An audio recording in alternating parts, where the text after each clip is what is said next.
आप देख रहे हैं बिग स्टोरी बिग डिबेट। मैं हूं अमीश देवगन।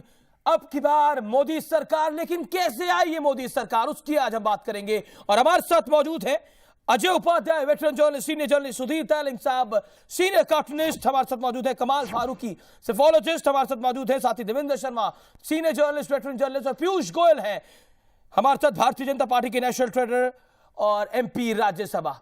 सबसे पहले पीयूष गोयल, आप ही के पास आते हैं इस दौर के अंदर। अब की बार मोदी सरकार, लेकिन आज हम डिस्कस कर रहे हैं कैसे आई है मोदी सरकार। 3 निष्कर्षों पे हम पहुंचे हैं। पहला निष्कर्ष कि मजबूत और भरोसेमंद पीएम का चेहरा था। दूसरा निष्कर्ष मनमोहन पर कमजोर प्रधानमंत्री का, डॉक्टर मनमोहन सिंह पर कमजोर प्रधानमंत्री का टप्पा। और तीसरा निष्कर्ष, जिसके काफी हद तक आप भी हकदार हैं, कि गुड मीडिया स्ट्रैटेजी और good campaign. What's your take? मुझे लगता है पहले 2 विषय ज़्यादा महत्वपूर्ण हैं। आज एक नेता जिस पे पूरा देश विश्वास कर सके, जिसके ऊपर भरोसा कर सके, जिसका ट्रैक रिकॉर्ड इतना बेमिसाल हो, बेदाग हो कि पूरी जनता को लगे कि ये ही एक व्यक्ति है जो एजेंट ऑफ चेंज और एजेंट ऑफ होप बन सकता है। पैन इंडिया, आखिर आज जो विजय हुई है ये कोई सीमित नहीं है कुछ क्षेत्रों में जो एक ज़माने में हमारे ऊपर आरोप लगाया जाता था। देश भर में नॉर्थ, साउथ, ईस्ट, वेस्ट जिस प्रकार से जनसैलाब उतरा है, और आप ताजुब करोगे उत्तर प्रदेश जैसे जगह, जैसे राज्य में 73 सीट्स आई हमारी, वो तो एक बात है, लेकिन कम से कम 25 सीटें 2.5 लाख से अधिक मार्जिन से हम जीते हैं, कम से कम 25 सीटें। अब ऐसा जनसैलाब तभी आता है जब नेता अच्छा हो। आपने जो तीसरे विषय की बात की, वो उसके बारे में कई बार मैं कहता हूं कि कितनी भी आप मेहनत कर लो, अगर परफ्यूम की स्मेल अच्छी नहीं हो, सुगंध अच्छी नहीं हो, कोई खाने वाले वस्तु का टेस्ट अच्छा नहीं हो, और नेता का चरित्र और ट्रैक रिकॉर्ड अच्छा नहीं हो, तो आप कुछ भी कर लो, वो सक्सेस नहीं हो सकता है जी। कोई बदबू वाला परफ्यूम या कोई दाग वाला नेता, आप लाख कोशिश कर लो, सेल नहीं करेगा। मेरे ख्याल से आज देश के सामने विकल्प एक ही था, और वो था श्री नरेंद्र मोदी, और जनता ने उनको खुलेआम से इतना सपोर्ट दिया है, इतना खुलेआम से उनको अपनाया है, और आज आप वो देश के प्रधानमंत्री बनने जा रहे हैं। जी, हमारे साथ सुधीर तैलिंग साहब है। तैलिंग साहब, इस समय हम मोदी के सेना नायकों की बात कर रहे हैं। पहले सेना नायक है अमित शाह, दूसरे सेना नायक है राजनाथ सिंह, तीसरे सेना नायक हैं, या फिर हम मोदी की कोर टीम कहें तो उसमें अरुण जेटली की एक बड़ी भूमिका है। मुख्तार अब्बास नकवी भी उस टीम में शामिल हैं, जेपी नड्डा भी उस टीम में शामिल हैं, रामलाल जी भी उस टीम में शामिल हैं, वेंकैया नायडू भी उस टीम में शामिल हैं। और अगर हम सीधे तौर पर बात करें उस टीम की जहां पर पॉलिटिकल स्ट्रैटेजिस्ट और फाइनेंशियल स्ट्रैटेजिस्ट हैं, पॉलिटिकल स्ट्रैटेजिस्ट अगर अमित शाह हैं तो फाइनेंशियल और मीडिया स्ट्रैटेजिस्ट पीयूष गोयल साहब हैं। आपसे मैं बड़ा कैटेगोरिकली जानना चाहूंगा, नरेंद्र मोदी ने अपनी टीम का सिलेक्शन बड़े सोच समझ के करा है। क्या आपको लगता है कि कांग्रेस की खामियों को, कांग्रेस की नाकामियों को इस ढंग से रखा गया और अपनी खूबियों को इस ढंग से बड़ा चढ़ा के दिखाया गया कि कांग्रेस आज विपक्ष में बैठने के लिए भी, उसके विपक्ष में बैठने जैसे भी हालात नहीं है? देखिए, ऐसा है कि अभी पीयूष जी ने भी कहा कि खराब प्रोडक्ट को आप कितनी भी अच्छी एडवर्टाइजिंग कर लें, आप नहीं बेच सकते। लेकिन ये जो इनकी जीत हुई है, उसमें हकीकत है ये कि इनकी जो पूरी टीम है उसने जिस प्रोफेशनल तरीके से मार्केटिंग और एडवर्टाइजिंग का इस्तेमाल किया, और हर वो माध्यम जहां पर वो लोगों तक पहुंच सकते थे उनसे इन्होंने कम्युनिकेशन किया। राहुल गांधी और उनकी जो पूरी टीम थी, उसके साथ में सबसे बड़ी समस्या ये थी कि उनके पास एक तो प्रोडक्ट अच्छा नहीं था, और पिछले 10 वर्षों का जो इतिहास था वो अच्छा नहीं था, और तीसरी बात ये थी कि वो कम्युनिकेशन करना शायद जानते भी नहीं थे, और क्योंकि जो लीडर कम्युनिकेट करने के लिए फ्रंट में आ रहा है उसको कम्युनिकेट करने की कला ही नहीं थी उसके पास में। अब सोनिया गांधी पढ़ करके भाषण देती हैं, 15-20 सालों से वो पॉलिटिक्स में, लेकिन आज भी जो हिंदी में वो भाषण देती हैं, शायद वो अभी भी उनका कुछ टूटा फूटा सा होता है, तो वो इंप्रेसिव भाषण कभी नहीं हो सकता। एक आपने राहुल गांधी पे तो एक कार्टून बना दिया, लेकिन सोनिया गांधी और राहुल गांधी दोनों पे क्या कार्टून बनाएंगे, ये बताइए। अब देखिए, ये मैं सिर्फ आपको ये कहूंगा, कार्टून तो मैं आपको जो बनाऊंगा वो आप अखबार में देखिएगा, और यहाँ पर मैंने आपको एक कार्टून के बारे में बताया भी था। लेकिन मैं आपसे ये कहूंगा कि जो राहुल गांधी, इनकी जो टीम की जो हार हुई है, उसके पीछे मैं आपको छोटे से बहुत संक्षेप में 2 चीजें बताना चाहूंगा कि पिछले कुछ वर्षों से हिंदुस्तान में एक क्रांति का माहौल था, और जेसिका लाल के वक्त में हुआ, इन्होंने सोचा कि मिडिल क्लास के जो लोग होते हैं वो सड़कों पे कभी नहीं निकलते, वो अपने घरों में बैठ के बातें करते हैं। वो जेसिका लाल के वक्त निकले, अन्ना हजारे के वक्त निकले, बाबा रामदेव के वक्त निकले और उसके बाद निर्भया के वक्त निकले, और इन्होंने उन सारे मौकों को गवा दिया। और आप देखिए कि यूथ लीडर कौन बना, 70 साल से बड़ा एक अन्ना हजारे, राहुल गांधी नहीं बने, वो मौका खो दिया। उसके बाद यूथ लीडर आज कौन बना है, जो 10 करोड़ नए मतदाता आए हैं उनको किसने उनका इमेजिनेशन को उसको एक शक्ल दी है, वो है 63 साल के नरेंद्र मोदी। तो कहने का मतलब सिर्फ इतना सा है कि कांग्रेस की हार के पीछे जो और बड़ा कारण है, एक और बता दूं आपको, वो ये कि मुझे लगता है कि Digvijaya Singh brand of politics, षड्यंत्रों की राजनीति और जो सब्टरफ्यूज की राजनीति होती है, और एक जो कांग्रेस का डर्टी ट्रिक्स डिपार्टमेंट है, ये सब मिलकर के इन्होंने एक पूरा ऐसा माहौल तैयार कर दिया कि उस वक्त लोगों ने अन्ना हजारे में वो चेहरा देखा था, आज लोगों ने नरेंद्र मोदी में वो चेहरा देखा। कमाल फारूकी स्माइलिंग, कमाल फारूकी, बड़ा कैटेगोरिकली मैं आपसे जानना चाहूंगा, कांग्रेस की कमजोरी, आज हम बात कर रहे हैं कि कैसे आई मोदी सरकार। कांग्रेस की अगर मैं बड़ी कमजोरी देखूं तो doctor Manmohan Singh remote control से चलने वाले प्रधानमंत्री, ये हम नहीं कह रहे, ये बात कही है उनके मीडिया सलाहकार ने। इसके अलावा भ्रष्टाचार घोटालों ने कमजोर करी दावेदारी, लुटिया डुबोई, भ्रष्टाचार के आरोपियों को दिया गया टिकट, नवीन जिंदल जैसे लोगों को टिकट दिया गया, अशोक चौहान जैसे लोगों को टिकट दिया गया, वोटर्स ने नवीन जिंदल को चुनाव हरा भी दिया, पवन बंसल को मिला चंडीगढ़ का टिकट। तो ये तमाम चीजें कुछ ऐसी थी कि कांग्रेस चुनाव के दौरान भी, जब 2013 में आप विधानसभा चुनाव में आपका पलायन हो गया, 3 राज्यों से पलायन हो गया आपका बुरी तरह से, उसके बाद भी आप नहीं समझे। तो ये क्या था कि आपको लगता है, और कल राहुल गांधी की बॉडी लैंग्वेज क्या थी, कल राहुल गांधी और सोनिया गांधी आते हैं और कहीं ना कहीं ऐसा लगता है कि राहुल गांधी क्या कहना चाह रहे हैं, क्या करना चाह रहे हैं, समझ नहीं आ रहा। बल्कि ऐसा हुआ है कि शायद अगर आपने गौर से देखा हो तो सोनिया गांधी ने बाकायदा लिटरली उनको कहा कि अब चलिए, वेरी ट्रू। तो कहने का मकसद यह है कि एक तो बॉडी लैंग्वेज उनकी जो थी वो बहुत खराब थी। They took people of India for granted. Straight question to you. Sudhir भाई ने बहुत इंपॉर्टेंट एक बात कही है जो कि पूरे हिंदुस्तान की सभ्यता को रिफ्लेक्ट करती है। जी, हमारे यहाँ बुजुर्गों की, आप चाहे किसी मजहब से भी ताल्लुक रखते हैं, लेकिन बुजुर्गों की जो इज्जत और एहतराम है, वो चाहे हमें उनसे डिफरेंस ऑफ ओपिनियन हो, लेकिन हम उनका एहतराम जरूर करते हैं। जिस तरह से उन्होंने फाड़ने की एक्टिंग करी थी, उससे मैसेज बहुत खराब गया। उसके बाद आप देखिए कि वो मीडिया को फेस ही नहीं कर पा रहे थे, और उनका पहला इंटरव्यू जो हुआ है वो इंतहाई डिजास्टरस इंटरव्यू था जो उन्होंने एक बड़े मीडिया चैनल को दिया, डिजास्टरस इंटरव्यू था। उसके बाद वो समझने का मौका नहीं मिला, और जो उनके अपने कार्यकर्ता थे, मैं जब बात करता था लोगों से तो कहते थे क्या इंटरव्यू दिया है, और फिर उन्होंने ये भी कहा इंटरव्यू देना था तो ऐसे मतलब कम से कम जरा थोड़े से फ्रेंडली आदमी के साथ में दिया होता, ऐसे खतरनाक आदमी के साथ इंटरव्यू, बिल्कुल उनकी धज्जियां पकड़ दी। उसके बाद वहां से वो उधर नहीं पाए।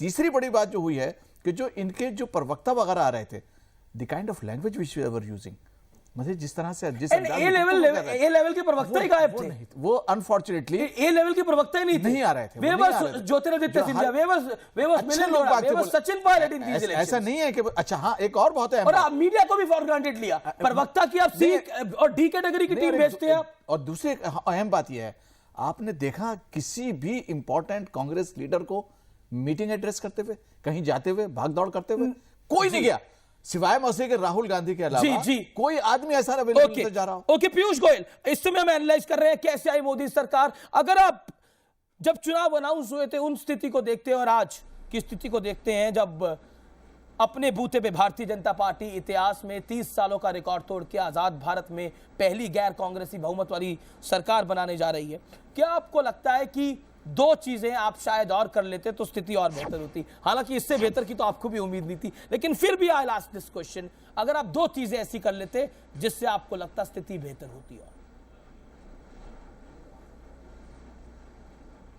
मैं समझता हूँ एक तो बहुत क्लियरली ये हमारे सामने दिखता है कि कुछ और राज्य जैसे वेस्ट बंगाल है, केरल है, इसमें अगर हमने और ज़्यादा ताकत लगाई होती शुरू से, हमें भी इतना अंदाज़ा नहीं आया कि मोदी जी के नाम पे ऐसे राज्यों में भी एक जन सैलाब मोदी जी के साथ निकल के आ सकता है।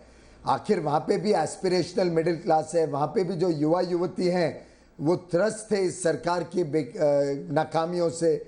मुझे लगता है कि इन राज्यों में उड़ीसा, वेस्ट बंगाल, केरल, यहाँ पे भी woke up to the reality of the Modi magic a little late in the day. हम थोड़ा पहले उधर प्लानिंग करते, थोड़ा पहले जोर लगाते, और हमारे वहाँ की लोकल इकाइयाँ हमें बार बार विश्वास दिला रही थी कि हमें और मजबूत करो, हमें और ताकत दो, हम अच्छा परिणाम दे सकते हैं।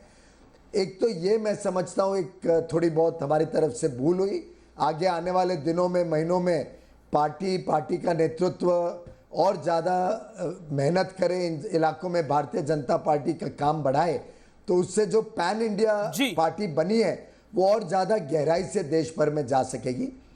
और दूसरी बात जो मैं समझता हूँ शायद थोड़ा फर्क पड़ सकता था, वो ये थी कि जो युवा युवती आज के दिन एंगेज होना चाहते हैं। अब मेरे स्वयं के पास रोज कम से कम नहीं तो सैकड़ों ईमेल रोज आते थे, जो लोग काम करना चाहते थे, जो लोग जुड़ना चाहते थे हमारे कैंपेन के साथ। हम उस शक्ति को चैनलाइज नहीं कर पाए।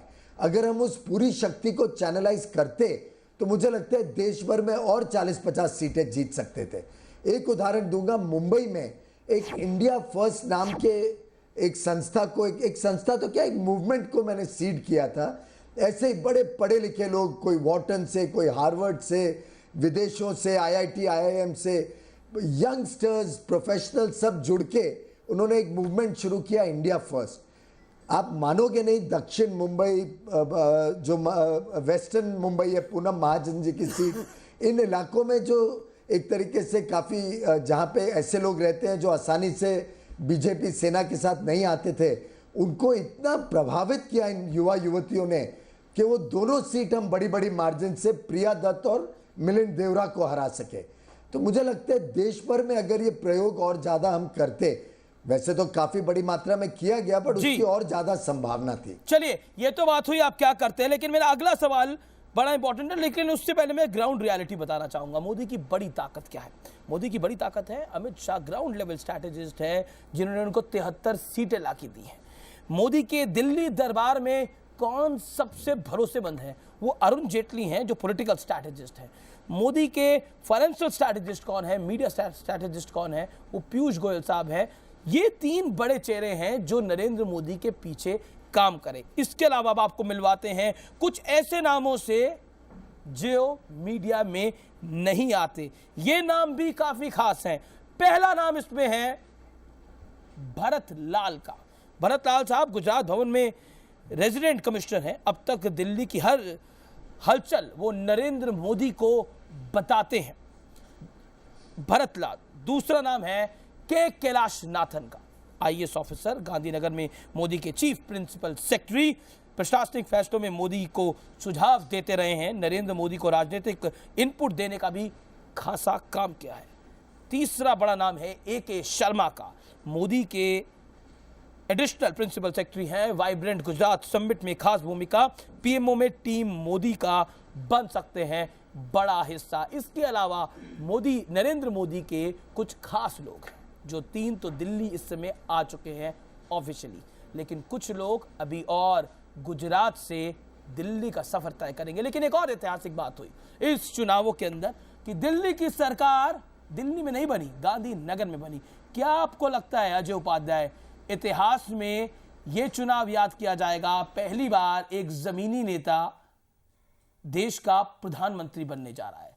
पहली बार वो नेता जो दिल्ली दरबार की कोठरी का पार्ट नहीं था, प्रधानमंत्री बनने जा रहा है। क्योंकि इसीलिए नरेंद्र मोदी को शायद इतना बड़ा समर्थन मिला है, बीजेपी को इतना बड़ा समर्थन मिला है।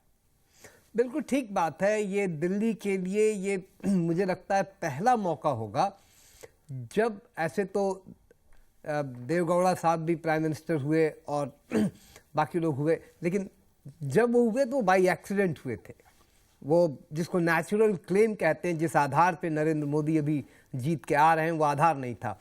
नरेंद्र मोदी पहली बार वो प्रधानमंत्री बनेंगे जो मुख्यमंत्री की पद से इस पद पे ग्रेजुएट करेंगे, और वो जब ग्रेजुएट कर रहे हैं तो अपनी ताकत लेके आ रहे हैं। तो दिल्ली में जो तमाम लोग दिल्ली के जानकार कहे जाते थे, उनके बीच में एक मिस्ट्री एलिमेंट है जी, कि आखिर इनके इर्द गिर्द कौन है, ये कैसे काम करते हैं, किस तरह के लोग आएंगे। तो दिल्ली का वो मार्केट जी, जिसको हम कहते हैं कि जिसमें तमाम बड़े व्हीलर डीलर हैं, जिसमें तमाम वो I am sorry to use this word, touts, political touts होते हैं कुछ जो कि कैप्चर कर लेते हैं सरकारों को। क्या आपको लगता है अजय उपाध्याय पॉलिटिकल टाउट्स इस सरकार से भी दूर रह पाएंगे, क्योंकि जब भी कोई सरकार आती है तो ये पॉलिटिकल टाउट्स ये हर फील्ड में होते हैं, they come and they capture government, जो सरकार को जनता से दूर ले जाते हैं, जो सरकार को मीडिया से दूर ले जाते हैं, that's the problem. And Narendra Modi usually use this word, news traders का भी वो इस्तेमाल कई बार करते हैं। तो मैं जो बात कह रहा वेलकम हूं टू पीयूष। हाँ, कि दिल्ली के वो तमाम लोग आज की तारीख में ये तलाश कर रहे हैं कि आखिर वो कौन सा आदमी होगा जिसको हम पकड़े, जिससे कि नरेंद्र मोदी That's the तक हम point. पहुंच सके। जी जी Piyush Goyal, what's your take on this? This is very important, क्योंकि जो पॉलिटिकल टाउट्स होते हैं, I am sorry to use this word, जो पॉलिटिकल टाउट्स होते हैं वो कहीं ना कहीं मैग्नेट बनने की कोशिश करते हैं, जो दोनों चीजों को अट्रैक्ट करती है। आमिश जी, मैं दो बातें कहना चाहूँगा। एक तो आपने कुछ अफसरान के नाम लिए, मैं आपको विश्वास दिलाता हूँ कि उनकी जो ऑफिशियल ड्यूटीज़ हैं उसमें वो खूबी से काम करते हैं, लेकिन हमारे जो राजनीतिक सेटअप है उसमें उनका कोई काम नहीं है, कोई जिम्मेदारी नहीं है, कोई योगदान नहीं है। नहीं, मैं ये नहीं कह रहा वो राजनीतिक फैसलों में इंटरफेयर करते हैं, चीफ मिनिस्टर के स्टाफ को वो करनी पड़ती है। क्योंकि वो नरेंद्र मोदी का स्टाफ है, बैकरूम स्टाफ है, उनको लोग नहीं जानते वो कितना इंपॉर्टेंट रोल प्ले करते हैं। Okay Piyush Goyal, you please go ahead. Amish ji, हमारा पूरा कैंपेन दिल्ली से रन हुआ, चाहे उनकी रैलियां हो, चाहे मीडिया ब्लिट्स हो, चाहे सोशल मीडिया कैंपेन हो, उन्होंने कभी भी राजनीतिक कैंपेन और ब्यूरोक्रेसी को मिक्स नहीं होने दिया। ये मैं समझता हूँ एक बहुत बड़ा उनका स्टाइल ऑफ मैनेजमेंट है। कई लोगों को एक गलत फहमी है, आपने भी अभी जिक्र किया, जैसे कोई गांधीनगर से कैंपेन चला और प्रधानमंत्री जी बने मोदी जी। मैं आपको विश्वास दिलाता हूँ, Modi ji has empowered all of us कि जिस को जो व्यक्ति को जो जिम्मेदारी दी उन्होंने, हम 26 कमेटी के अलग अलग हेड्स थे, सबको एम्पावर किया, सबको काम करवाया, और जो व्यवस्था बैठी पार्टी की उसने पूरा कैंपेन चलाया। और मैं एक तरीके से सैल्यूट करता हूं नरेंद्र भाई को कि उन्होंने हम सब पे विश्वास किया, हम सबको इतना अच्छा काम करने का मौका दिया। लेकिन दूसरी बात जो आपने टाउट्स की कही, मेरे ख्याल से आज के दिन दिल्ली का अगर कोई टाउट कोई है तो वो जरूर विदेश की टिकट निकाल रहा होगा या ढूंढ रहा होगा कैसे कानून के लंबे हाथ से मैं बचूं।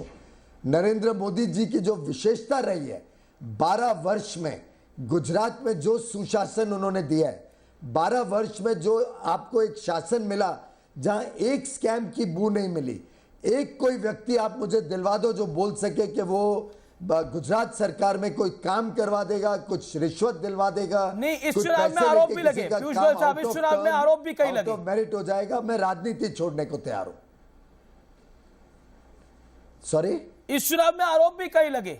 कॉर्पोरेट कैंडिडेट है नरेंद्र मोदी, अंबानी अदानी की मदद करते हैं नरेंद्र मोदी। मुझे भाई आरोप लगाने के लिए तो मैं आपके चैनल के बारे में 4 आरोप अभी बैठे लगा देता हूं, आप बोले तो मैं लगाने को तैयार हूं। आरोप लगाना, बिना बेबुनियाद आरोप लगाना, ये राजनीतिज्ञों का, खास करके जो सूडो सेक्युलरिस्ट राजनीति करते हैं, जिनको जब कोई मुद्दा नहीं मिलता है तो या तो धर्म के नाम पे लोगों को बांटते हैं या सोशलिज्म के नाम पे लोगों को बांटते हैं। उनको फॉल्स आरोप लगाने के अलावा कोई और आता नहीं है। मुझे लगता है आप लोग स्वयं इसके भुक्तभोगी हो, और ये बात जनता समझ ले कि ऐसे लोगों ने किस प्रकार से देश का सत्यानाश किया, और जनता ने उनको सही जवाब भी दे दिया। जी, मैं एक छोटा सा ब्रेक लेता हूं, लेकिन ब्रेक के बाद हम बात करेंगे कि पहली बार इतिहास में ऑपोजिशन बनाने के लिए कोalition करना पड़ रहा है, यानी विपक्ष बनाने के लिए गठबंधन करना पड़ रहा है। यह भी बड़ा इंटरेस्टिंग है। ब्रेक के बाद इस पॉइंट पे मैं सीधे सवाल पूछूंगा, आप देखते रहिए। अब की बार मोदी सरकार, लेकिन कैसे आई मोदी सरकार? Big story special.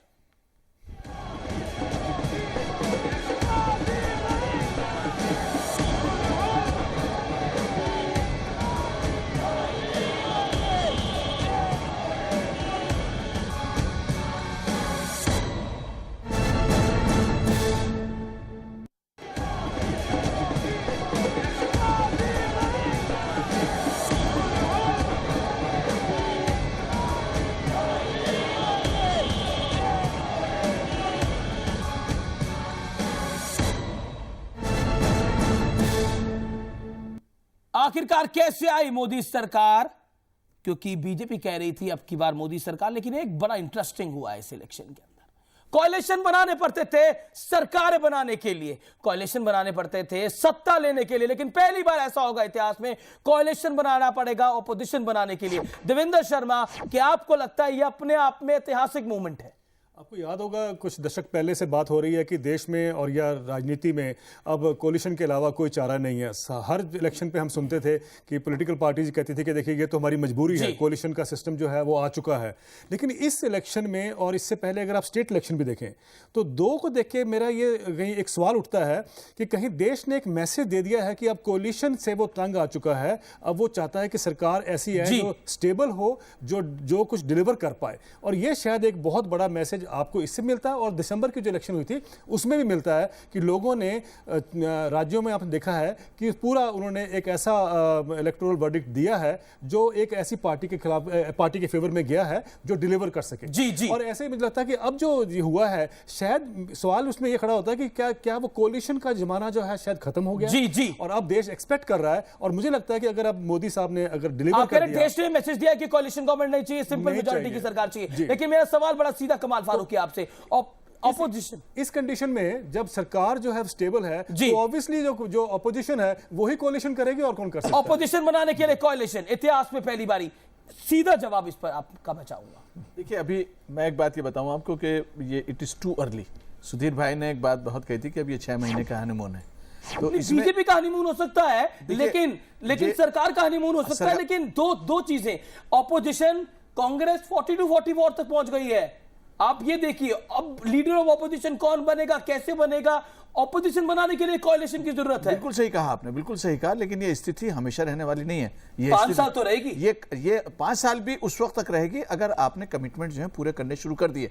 अगर लोगों को ऐसा, क्योंकि ये जिसने आपको वोट दिया है ना, वो यंगस्टर्स ने वोट दिया है, और यंगस्टर्स जो है वो उतावला होता है, बहुत ज्यादा इंतजार नहीं कर पाएगा। तो और हमारे पास कोई एक्सक्यूज भी नहीं है, मोदी जी के पास कोई एक्सक्यूज नहीं है कि मैं क्यों ये काम नहीं कर पा रहा हूं, ब्लैक मनी क्यों नहीं ला पा रहा हूं, प्राइसेस क्यों डाउन नहीं कर पा रहा हूं। बीएसपी, जेडीयू जैसी पार्टियों का वजूद खत्म हो गया इस चुनाव के अंदर। इनका तो किसी ना किसी टाइम पर वजूद खत्म ही होना था, एसपी हो या समाजवादी पार्टी हो या बीएसपी हो, क्योंकि जो इन्होंने राजनीति करी थी अल्टीमेटली इनका हासिल यही होना था। ओके, पीयूष गोयल साहब, my straight question to you tonight. इतिहास में पहली बार ऑपोजिशन को गठबंधन करना पड़ेगा विपक्ष बनाने के लिए, सरकार बनाने के लिए नहीं। नरेंद्र मोदी की सुनामी ने कांग्रेस को तो घुटने टिका दिए, लेकिन उन क्षेत्रीय दलों को भी घुटने टिका दिए जो बार्गेनिंग पावर रखा करते थे। जनता दल यूनाइटेड सुपड़ा साफ हो गया, 2 सीटें, इस्तीफा दे दिया गया। मुलायम सिंह यादव की पार्टी समाजवादी पार्टी, परिवार के 5 लोग जीत के आए हैं, हालत खराब हो गई। कांग्रेस 42-44 पर पहुंच गई है। इसके अलावा बीएसपी, उनके पास तो कुछ है ही नहीं, जीरो, कुछ भी नहीं है उनके पास। क्या आपको लगता है नरेंद्र मोदी की सुनामी जो आई, जिसे हम लहर कहते हैं, जिसे हम वेव कहते हैं, उसने कई चीजें बदल के रख दी, और भारत की राजनीति में पहली बार विपक्ष का गठबंधन होगा? और खुद नरेंद्र मोदी ने भी यह बात बोली है बनारस में। आमिश जी, मेरे ख्याल से नरेंद्र मोदी जी ने एक बड़ा उदार दिल दिखाया जब उन्होंने कल अहमदाबाद, वडोदरा में, आज बनारस में ये बात रखी कि वो देश में एक लोगों के दिल का कोलिशन चाहते हैं। वो चाहते हैं वो भी पार्टीज जिनकी चाहे 0 सीट्स आई हो या बहुत ही हालत खराब हुई हो चुनाव में, वो भी साथ में कोऑपरेट करें। आखिर हम सब देश के प्रति वचनबद्ध हैं कि देश की सेवा करें। और मैं समझता हूं कि सभी पार्टियां, आखिर कोई हर एक पार्टी में हर एक व्यक्ति बुरा नहीं होता है, सभी पार्टी के अच्छे लोग मिलके देश के निर्माण का काम, देश हित का काम, जनता के हित का काम जब मिलके करेंगे तो मुझे लगता है कोई भी हमारे देश को रोक नहीं सकता है। कोलिशन बने ऑपोजिशन का, वो लोग तो सेक्युलरिज्म के नाम पे कोलिशन बना ही सकते हैं कभी भी, बट वास्तु स्थिति यह है कि नरेंद्र भाई ने विकास के नाम पे एक नेशनल कंसेंसस की बात की है। और मैं भी अपील करूंगा कि अब पुरानी बातें, राजनीति को छोड़ के हम एक फ्रेश बिगिनिंग के लिए तैयार हो जाएं। लेकिन आपको ऐसा नहीं लगता वो तमाम पार्टियां, आम आदमी party, Janata Dal United, SP, BSP, जिन छोटी पार्टियों ने नरेंद्र मोदी का विरोध किया, वो खत्म हो गई? देखिए, इनका खत्म होना इसलिए भी जायज था क्योंकि इन्होंने कभी लीडरशिप को पनपने ही नहीं दिया। एक परिवार की लीडरशिप या एक व्यक्ति की लीडरशिप, आप कभी बीएसपी की हालत देखिए पार्लियामेंट में, जब नेता आती है तो किस प्रकार से बड़े बड़े सीनियर एमपीज कि जो मैं दुर्दशा देखता हूं तो देख के ताज्जुब होता है कि इतने सीनियर लीडर्स को इस प्रकार से बिहेव करना पड़ता है एक व्यक्ति के प्रति। मतलब हम भगवान के सामने ऐसे नहीं बिहेव करते हैं जैसे एक नेता के सामने लीडर्स, पॉलिटिकल लीडर्स को करना पड़ता है। मैं समझता हूं जनता ने इस बात को पहचाना कि भारतीय जनता पार्टी एकमात्र पार्टी है जिसमें कंसेंसस की राजनीति है, जिसके पास एक वैरायटी ऑफ लीडर्स है, जिसके लीडर्स अपनी बात रख सकते हैं, जिसका एक सामान्य कार्यकर्ता चाय की दुकान पे चाय बेचते बेचते by sheer dint of hard work, honesty and commitment देश का प्रधानमंत्री बन सकता है। जनता को यह बात आकर्षित की है, जनता को लगा finally there is a party where merit prevails, not surname. Okay, Sudhir Tailang साहब, फाइनल कमेंट। ऑपोजिशन के लिए गठबंधन, क्या आपको लगता है कि यह दिलचस्प कार्टून होगा?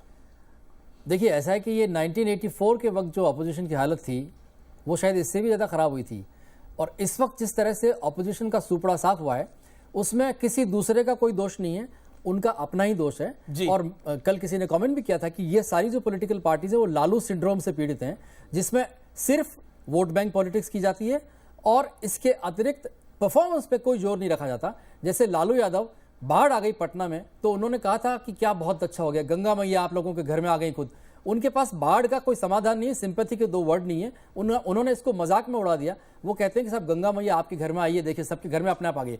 तो जो इस किस्म की जो पॉलिटिक्स करते हैं, मायावती और पीयूष भाई बिल्कुल ठीक कह रहे थे इस वक्त कि जितनी पॉलिटिकल पार्टी, जैसे कांग्रेस को भी मैं कहूंगा कि कांग्रेस में एक परिवार के अलावा जितनी भी पॉलिटिकल लीडरशिप है उसको वो पनपने नहीं देते हैं। स्टेट्स में आप देखिए कि भजनलाल चुनाव जिताते हैं और हुड्डा मुख्यमंत्री बनते हैं, जबकि वो यहां तक कि वो विधानसभा के सदस्य तक नहीं थे। भजनलाल बेचारे हार्ट अटैक होकर मर गए बाद में, लेकिन किसी भी राज्य में कहीं भी उन्होंने पॉलिटिकल लीडरशिप को डेवलप नहीं होने दिया। और यही एक कारण है कि कांग्रेस पार्टी और बाकी जो दूसरी पार्टियां जो सिर्फ या तो एक आदमी या एक औरत चलाती हैं या एक परिवार चलाता है, और उनके पास में सेकंड लाइन है ही नहीं। कार्टून क्या बनेगा वो बताइए आप। कार्टून मुझे बनाने के लिए कुछ सोचना पड़ेगा। मुझे लगता है कि अपोजिशन पार्टीज का जो गठबंधन होगा वो बहुत ही इंटरेस्टिंग बीएसपी और एसपी पे कार्टून क्या बनेगा? देखिए, आज मैंने बीएसपी पे कार्टून बनाया कि उनकी जो मूर्ति है वो आखिरकार एक हाथी की मूर्ति नहीं थी, वो एक गुब्बारा साबित हुई है, उसकी हवा निकल गई है जी। और ऐसा ही लगभग मुझे लगता है कि जैसे अरविंद केजरीवाल की झाड़ू है, उसकी जो शायद 200 सीखों की झाड़ू थी उसमें से 4 सीखें बची हैं, तो नहीं पाएंगे वो। तो मुझे लगता है कि सभी पॉलिटिकल पार्टीज का बुरा हाल है। और मैं अंत में सिर्फ एक ही बात कहूंगा कि ये चुनाव जो है इसलिए महत्वपूर्ण है कि इसने एक तो वंशवाद को नकारा है और दूसरा नॉन परफॉर्मिंग एसेट्स को इसने पूरी तरह से नकार दिया है। तो ये दिस इज इंटरेस्टिंग, ये सारी पॉलिटिकल पार्टीज इस हवा में साफ हो जाएंगी। Okay, final comment on Arvind Kejriwal. Piyush Goyal, final comment, 20 seconds please go ahead. मुझे लगता है कि कभी भी आप एक मूवमेंट जब चलाते हो तो उस मूवमेंट की शुद्धता रखना बहुत जरूरी है जी। जब आप उस मूवमेंट में छल करते हो, जब मूवमेंट के लीडर के साथ ही बेईमानी करते हो, जब जनता को कुछ आश्वासन देते हो और फिर मुकर जाते हो, तो मुझे लगता है जनता कभी ऐसे लोगों को माफ नहीं करेगी जी। इस चुनाव में यह सिद्ध हो गया। दिल्ली के चुनाव आप देखिए, 7 सीट बीजेपी जीती है। अरविंद केजरीवाल ने मान अपना डिपॉजिट बचाया है। ये शाजिया इल्मी जी लड़ी थी, वो तो कुछ 5-5.5 लाख वोट से आ रही है। जनता ने सिद्ध कर दिया, शुद्धता की राजनीति आज सिर्फ भारतीय जनता पार्टी और उसके सहयोगी दल से विश्वास किया जा सकता है। आम आदमी पार्टी पे जनता का विश्वास पूरी तरीके से खत्म हो गया। लेकिन आप थोड़ा चिंता में आ गए थे जब दिल्ली जीती अरविंद केजरीवाल में, ये बात भी सच है। आज एक्सेप्ट कर लीजिए पीयूष गोयल हमारे शो में। भाई हम जीते तो हम थे, वो 2-4 सीटों पे कुछ 400-500 वोटों से एक सीट हारे थे जी। तो वो हमारी खुद की कुछ कमियां रही, उसमें हमने उसमें सुधार जल्दी कर दिया जी। चलिए एक कार्टून दिखाना चाहते हैं सुधीर तालंग साहब, फिर देवेंद्र शर्मा। इसको जरा क्लोजअप करें, पास में लाएं, एक इसको क्लोजअप करके पूरे स्क्रीन दिखाइए जी, और क्लोज आइए तब दिखाई देगा। देखिए, ये एक्चुअली जो ये सारा चुनाव है इसका जो रंग बदला था उसमें मुझे लगता है कि मणिशंकर अय्यर के उस स्टेटमेंट का भी बहुत हाथ था, चाय का कप, जिसने इस पूरी लड़ाई को स्लम डॉग मिलियनर वाला जो चाय वाला था उसमें बदल दिया कि एक बड़े आदमी और छोटे आदमी के बीच की जो एक लड़ाई थी उसमें बदल दिया। तो ये नरेंद्र मोदी जो है उनको जो कप मिला है वो चाय का प्याला है। जी इसकी विजय है मैसिव मैसिव कप, बहुत बड़ा कप ये उनको किसकी उनको question है? उनको पुरस्कार में मिला है। तो मुझे लगता है कि मणिशंकर अय्यर को भी इसका बहुत ज्यादा योगदान मणिशंकर मिलना अय्यर को इस कप पे चाय पी लेनी चाहिए। चाहिए। मणिशंकर अय्यर मुझे लगता है कि बीजेपी के दफ्तर के बाहर चाय पीते बेचते नजर आएंगे। अच्छा okay, final comment Devendra Sharma, 10 second only. इस इलेक्शन ने एक नया शब्द जो है मुझे लगता है कि वेबस्टर डिक्शनरी को दिया है। मैंने आज ट्वीट भी किया है कि वेबस्टर डिक्शनरी का नया शब्द आ गया। आपने सुनामी का शब्द इस्तेमाल किया था, लेकिन आप देख रहे हो सोशल आनंद मीडिया पे शर्मा एक ने वर्ड मेरे चल रहा इंटरव्यू है। में बोला था सुनामी विनाश है। हाँ, सुनामी- विनाश कांग्रेस के लिए ले आई। एक मिनट सुनिए, आज बड़ा अच्छा वर्ड मैंने उसमें सोशल मीडिया में देखा है, सुनामी नहीं सुनामो। और मुझे लगता है कि वो एक बहुत अच्छा एक नया शब्द जो मिला है सुनामो का, वो एक अब वेबस्टर डिक्शनरी को शायद अडॉप्ट करना जी पड़ेगा। चले तो अब की बार मोदी सरकार ऐसे आई। मोदी सरकार, हमने आपको कुछ पॉइंट्स में बताया कि आखिरकार कैसे आई इस बार मोदी सरकार। एक बात स्पष्ट है कि नरेंद्र मोदी ने यह दिखा दिया कि लहर इस दौर में कैसी होती है। ये इतिहास बना है और इस इतिहास के साक्षी आप और हम सब बने हैं। जब हमसे 10 साल बाद कोई पूछेगा कि कैसे आई थी नरेंद्र मोदी सरकार, तो हम बता पाएंगे कैसे आई थी। क्योंकि आज भी बात होती है देश में इमरजेंसी कैसे लगी, आज भी बात होती है राजीव गांधी कैसे सरकार में आई, 10 साल बाद भी बात होगी नरेंद्र मोदी कैसे आए और उनको कौन लेके आया। नमस्कार आप तमाम लोगों का, pleasure having you all. Devendra Sharma, Kamal Farooqui, Sudhir Tailang साहब, अजय उपाध्याय साहब, पीयूष गोयल साहब, आप तमाम लोगों का बहुत बहुत शुक्रिया। देखते रहिए नेशंस नंबर 1 बिजनेस चैनल। नमस्कार।